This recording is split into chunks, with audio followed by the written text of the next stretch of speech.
اعوذ باللہ من الشیطان الرجیم، بسم اللہ الرحمن الرحیم۔ معزز سامعین و حاضرین، السلام علیکم۔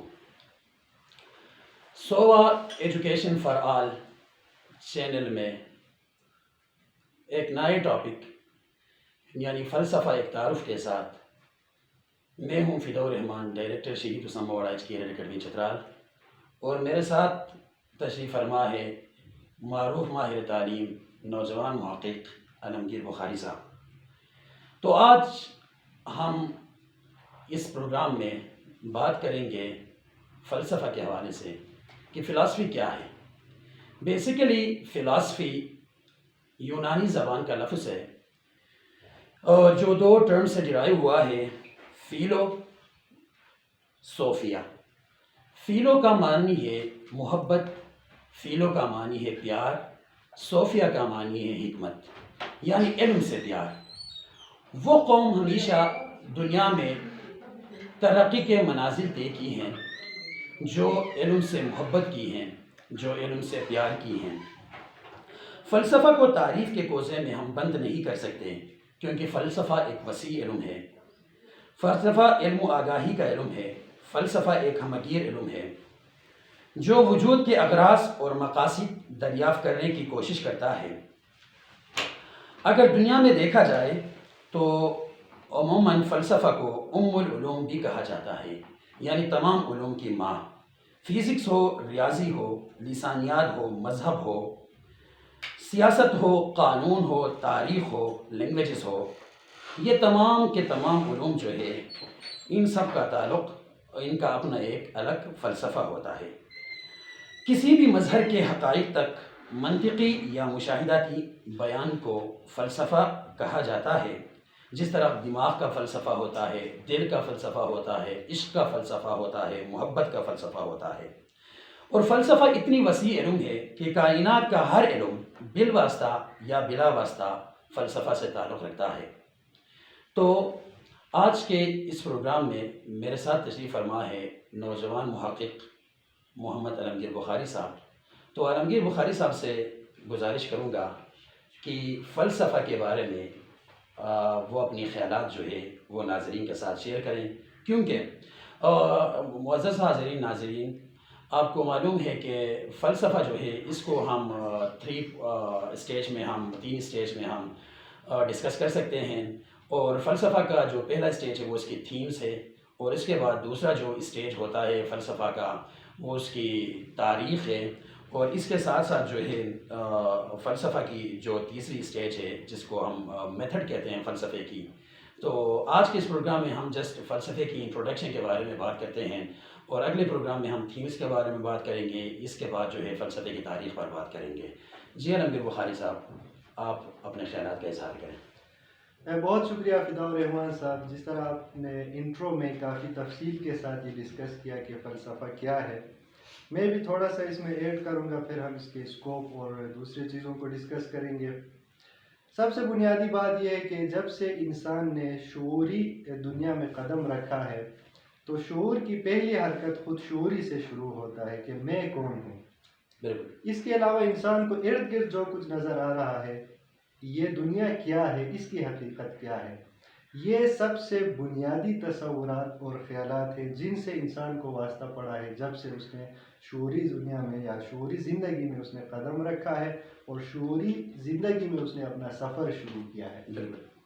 اگر ہم پیچھے اپنے تاریخ کو دیکھیں تو آج سے کوئی 10 سے 12 ہزار سال پیچھے اگر ہم جائیں تو انسان نے اپنے متمدن زندگی کا آغاز کیا تھا۔ یہ اس وقت ہوا تھا جب انسان نے زراعت کرنا سیکھا تھا۔ اس وقت شہریں بسی تھی، قصبے، اور انسان کی متمدن زندگی شروع ہوئی تھی، اور اس وقت انسان کو سرپلس اس کے پاس آ گیا تھا ضروریات کی صورت میں۔ تو انسان کو ان بنیادی سوالات کے بارے میں سوچنے کا موقع مل گیا تھا۔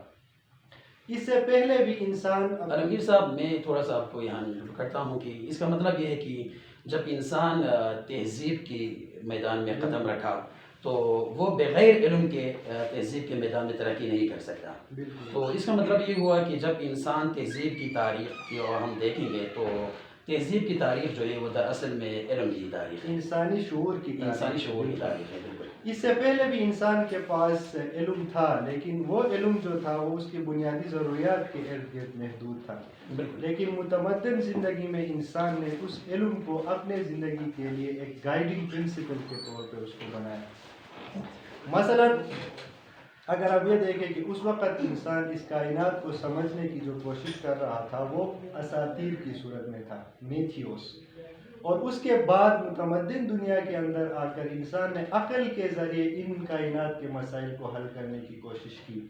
تو جہاں سے جدید فلسفہ یونان کے اندر پیدا ہوا، وہاں پہ بنیادی جو ڈیبیٹ تھا وہ میتھیوس اور فیلیوس کا تھا. اچھا بالکل. میتھیوس میں انسان کہانی یا اساطیر کی صورت میں اس کائنات کو سمجھنے کی کوشش کر رہا تھا، جس میں وہ دیوتاؤں کے ذریعے کے ان کے درمیان جنگ ہوتے ہیں.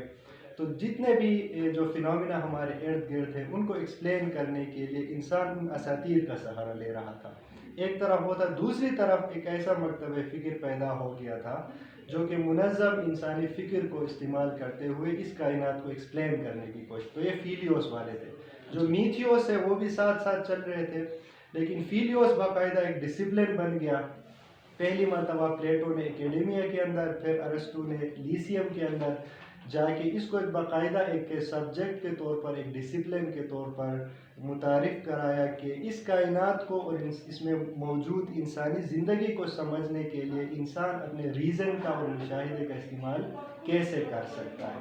تو ساتھ ساتھ میں جو اساطیر تھی وہ آہستہ آہستہ دم توڑتی چلی گئی. ابھی بھی وہ نیریٹیوز کی صورت میں مختلف، مطلب پلیٹو اور ارسطو ایک جو ہے وہ انڈکٹیو میتھڈ کا سہارا لیا تھا، میرے خیال میں دوسرا ڈیڈکٹیو میتھڈ کا سہارا لیا تھا. بالکل. جو انڈکشن اور ڈیڈکشن ہے، یہ لاجک ہے، یہ اصل میں جواب تلاش کرنے کے دو طریقے ہیں. فلسفہ اصل میں سارا سوال ہے، اچھا جواب نہیں ہے.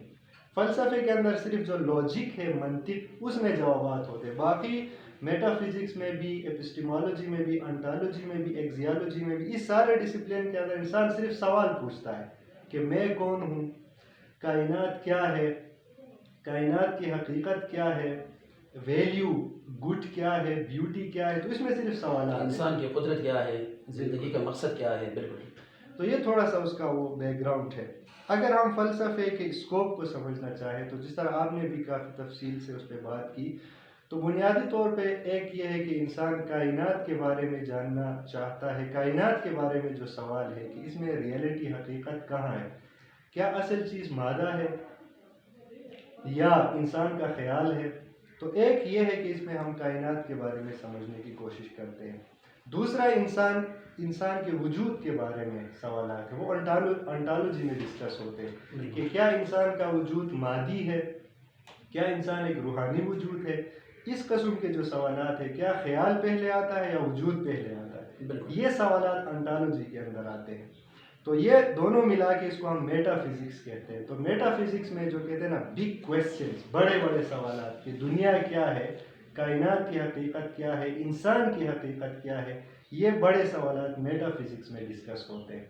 اس کے ساتھ جو دوسری چیز ہے کہ اس کائنات کے بارے میں انسان علم کیسے حاصل کرتا ہے، ہم کہاں تک اس کائنات کو سمجھ سکتے ہیں اور کیسے سمجھ سکتے ہیں، اس کو ایپسٹیمولوجی یا علمیات کہا جاتا ہے. تو ایپسٹیمولوجی میں انسان کے نالج کو، اس کی ویلیڈیٹی کو چیک کیا جاتا ہے. مثلا ایپسٹیمولوجی کے دو بڑے بڑے اسکول جو ہے نا وہ بہت مشہور ہیں. ایک اسکول جو کہ پلیٹو سے شروع ہوا، وہ یہ کہتا ہے کہ جب انسان پیدا ہوتا ہے تو اس کے اندر حقیقت خود بخود موجود ہوتی ہے. وہ دنیا میں آتا ہے، آ کے صرف یاد دہانی اس کو کرنا پڑتی ہے. اچھا، اس کو جسٹ ریکال کرنا پڑتا ہے. علم انسان کے اندر موجود ہوتا ہے. پہلے ہی. تو اپنے ریزن کو ٹرین کر کے، اپنے انٹیلیکٹ کو ٹرین کر کے وہ حقیقت تک پہنچ سکتا ہے. دوسرا اسکول ایپسٹیمولوجی کے اندر یہ ہے کہ انسان جب پیدا ہوتا ہے تو بالکل وہ خالی ہوتا ہے، اس کے اندر کچھ نہیں ہوتا. تو اپنے سینسز کے ذریعے ارد گرد کا مشاہدہ کر کے پھر وہ حقیقت تک رسائی حاصل کرتا ہے. یہ ایرسٹوٹل کا اسکول آف تھاٹ ہے. ایرسٹوٹل کے مطابق یعنی وجود کی فطرت کو دریافت کرنے میں انسان لگا رہتا ہے. بالکل. اور انسان اپنے سینسز کو استعمال کر کے حقیقت تک پہنچ سکتا ہے. بعد میں اس وقت ایپسٹیمولوجی کے اندر جو نشاط ثانیہ جسے ہم رینیسانس کہتے ہیں، رینیسانس میں بھی فلاسفرز نے انہی دو اسکول آف تھاٹ کے اندر بہت زیادہ کام کیا. آپ کو پتہ ہے کہ جو کانٹ، ہیگل، اسپینوزا، یہ ریشنلسٹ اسکول آف تھاٹ سے تعلق رکھتے ہیں. ان کا خیال یہ ہے کہ اس طرح کانٹ کے مطابق جو ہے جو فلاسفی بیسیکلی ہے وہ ادراک و تعقل کے نقاط کا نام ہے، یعنی ان کا علم ہے.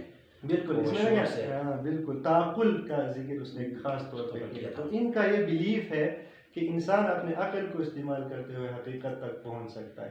جبکہ اسی رینیسانس کے اندر ایک اسکول جسے ہابس نے، فرانسس بیکن نے اور ان لوگوں نے بنایا تھا، ان کو ہم امپیریسسٹ کہتے ہیں. یہ کہتے ہیں کہ انسان اپنے حواس کو استعمال کرتے ہوئے اس کائنات کے بارے میں جان سکتا ہے، اور انسان صرف اتنا ہی جان سکتا ہے جتنا اس کے حواس کام کر دے. تو نالج کی لمیٹیشن کو انہوں نے اس طرح سے ڈیفائن کیا ہے.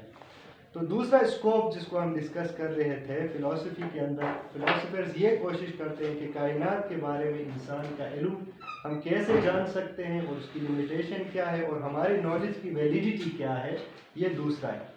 آخری جو بڑا اس کا وہ ہے وہ ویلیو تھیوری کہلاتا ہے، اقدار سے متعلق ہے. اقدار کے بھی پھر دو کیٹیگری سے، ایک وہ قدریں ہیں جس کو ہم اچھائی سے تعبیر کرتے ہیں کہ واٹ از گڈ، اچھا کیا ہے، اچھی مطلب اچھائی کیا ہے، وہ اس کے ساتھ ڈیل کرتے ہیں. اس کو ہم ایتھکس کہتے ہیں عام زبان میں. تو ہر تہذیب کے اندر جو انسانی شعور ہے وہ یہ تلاش کرنے کی کوشش کرتا ہے کہ کون سا کنڈکٹ انسان کا ایسا ہے جو کہ اچھا ہے اور کون سا کنڈکٹ ایسا ہے جو کہ اچھا نہیں ہے. تو یہ ایتھکس ہے جو اس ویلیو تھیوری کا بڑا ہے. دوسرا ایستھیٹکس ہے جو کہ بیوٹی کے ساتھ ڈیل کرتا ہے، خوبصورتی کے ساتھ. آپ کو پتہ ہے کہ ہر ایک تہذیب میں انسان خوبصورتی کو تلاش کرنا، یہ آرٹ اس کے اندر رہی ہے. تو جتنے بھی فنون ہیں، فنون لطیفہ خاص طور پہ فائن آرٹس، ان سب کے پیچھے انسان میں کی یہی حسن کی تلاش کار فرما ہوتی ہے.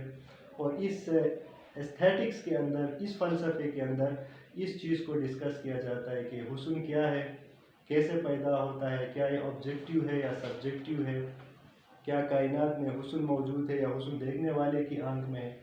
تو یہ تین بڑے بڑے ایریاز ہیں جو کہ اس کے اندر جس کا اسکوپ ہم کہتے ہیں فلاسفی کا اسکوپ یہ ہے. شکریہ رنگیر صاحب. چیک اس پروگرام میموری فل نہیں ہے.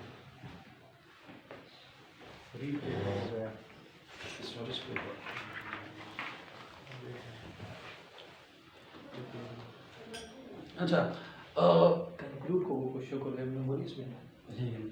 تو جس طرح ناظرین آپ نے رنگیر صاحب نے بہت ڈیٹیل سے فلسفے کے بارے میں اپنے خیالات کا اظہار کیا. اکثر لوگ جو ہوتے ہیں وہ فلسفہ کو نہیں مانتے کہ کوئی فلسفہ نہیں ہوتا ہے. بیسیکلی فلسفہ دنیا کو دیکھنے اور سمجھنے کا ایک انداز ہے، ایک اسٹائل ہے، ایک طریقہ ہے. ہر شخص جو فلسفے کو نہیں مانتے ہیں تو یہ ہے کہ ہر شخص شعوری یا غیر شعوری طور پر کسی نہ کسی فلسفے کا علمبردار ہوتا ہے. انشاءاللہ اگلے ایپیسوڈ میں ہم فلاسفی کی جو تھیمس ہے اس کے حوالے سے ہم بات کریں گے، اور تب تک کے لیے ہمیں اجازت دیجیے. اللہ حافظ.